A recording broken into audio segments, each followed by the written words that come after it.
Assalamualaikum warahmatullahi wabarakatuh. Selamat siang semuanya. Om Swastiastu, Namo Buddhaya, salam kebajikan bagi kita semua. Terima kasih banyak karena telah menyempatkan waktunya untuk hadir dalam presentasi siang hari ini. Dan dalam kesempatan kali ini, kami akan membicarakan mengenai IoT untuk solusi bisnis. Pertama-tama, perkenalkan, kami dari kelompok 1 yang beranggotakan Saya Dwi Putri dengan NIM yang tertera di layar. Saya Fauzia Novi Ramadhani dengan NIM yang tertera di layar.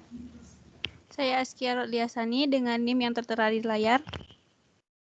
Saya Salis Nurul Fadilah dengan NIM yang tertera di layar.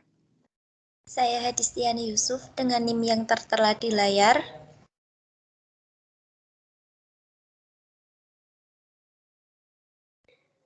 Baik, sebelumnya, apa sih IoT itu sendiri? Secara garis besar, IoT atau Internet of Things adalah teknologi komunikasi antar mesin dengan menggunakan koneksi internet. Bentuk-bentuk komunikasi pintar ini disebut juga machine to machine atau M2M dengan manusia sebagai pengelola dan penggunanya.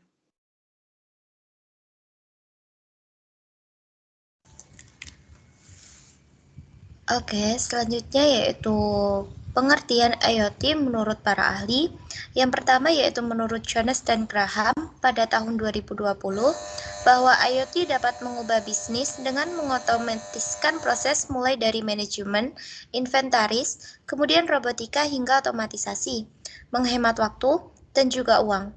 Ada juga menurut Gottman pada tahun 2018, IoT dapat memberikan manfaat yang signifikan bagi usaha kecil dengan mengotomatiskan tugas-tugas dasar seperti manajemen inventaris atau penggandaan.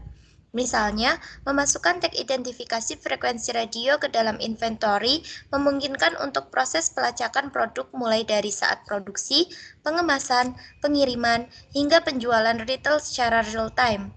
Ini memberikan informasi kepada pengecer di mana barang dagangan mereka setiap saat serta mencegah hilangnya barang, sambil mengotomatiskan akuntansi dan pengisian ulang.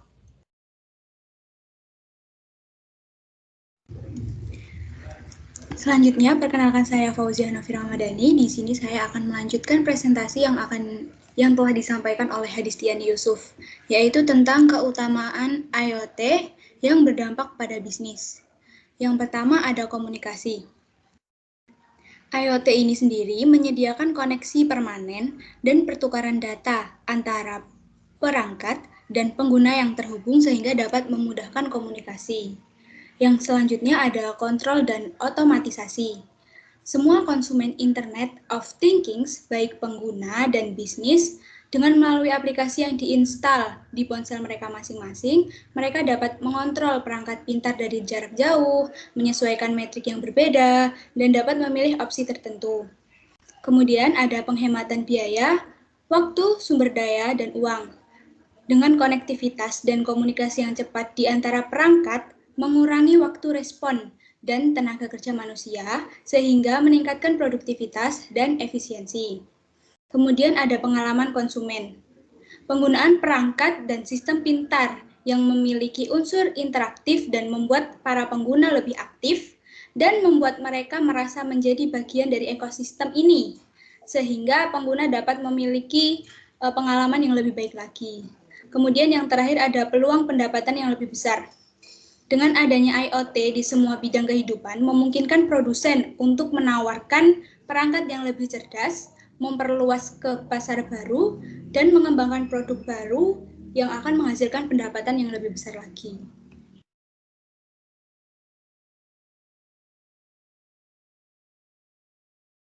Baik, saya Askia Rodiasani akan melanjutkan presentasi dari rekan saya Fauzia Novi tentang dampak IoT pada UKM.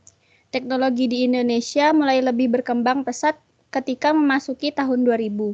Terlebih lagi sejak internet mudah dijangkau oleh semua kalangan masyarakat. Salah satu tulang punggung ekonomi Indonesia adalah industri usaha kecil dan menengah atau UKM.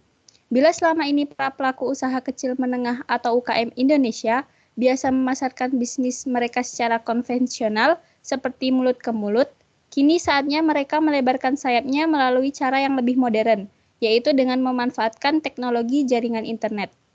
Tetapi yang terkadang menjadi hambatan selama ini adalah banyaknya pelaku usaha yang masih enggan mengenal teknologi internet. Di era industri 5.0 terjadi penurunan jumlah produksi pada sektor UKM. Jika sektor ini tidak menerapkan konsep IoT dalam perencanaan produksinya, dampak terbesar dari era ini terhadap produktivitas UKM dapat mengakibatkan menurunnya laba perusahaan yang menyebabkan ketidakberlangsungan usaha dan berdampak pada pengangguran pekerja maupun usaha bangkrut ataupun gulung tikar.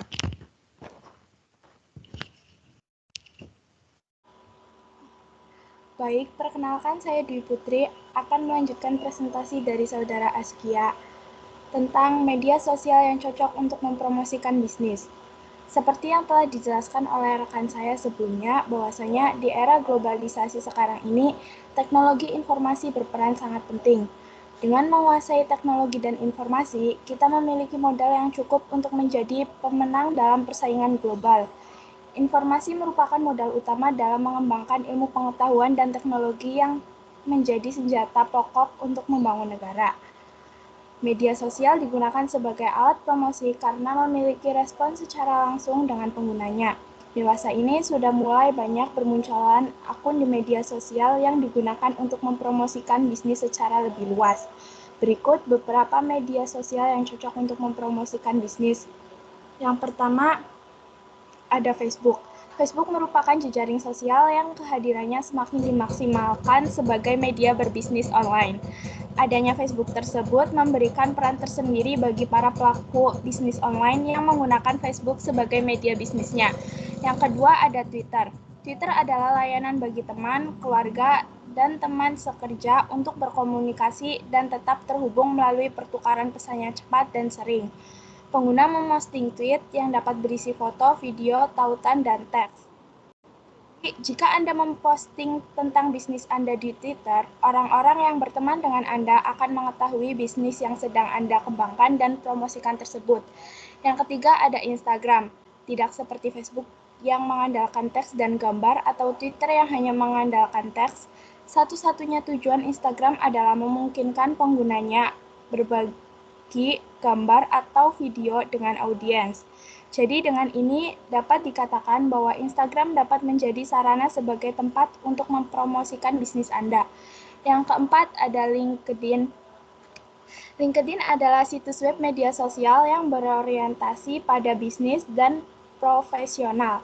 Biasanya LinkedIn digunakan untuk membangun jaringan profesional, personal branding, maupun untuk menampilkan resume secara online.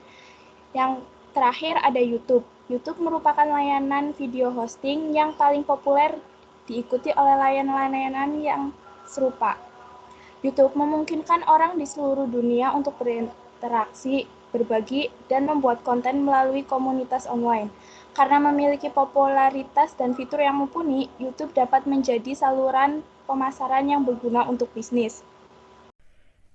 Cukup sampai di sini penjelasan dari kami. Sebagai penutup presentasi, maka dari itu izinkan saya untuk membacakan sebuah kutipan yang mengatakan bahwa semua orang yang berhasil di dunia ini adalah mereka yang percaya akan mimpi mereka. Dan sekarang giliran Anda. Kami dari kelompok 1 atas perhatiannya kami ucapkan terima kasih. Wassalamualaikum warahmatullahi wabarakatuh.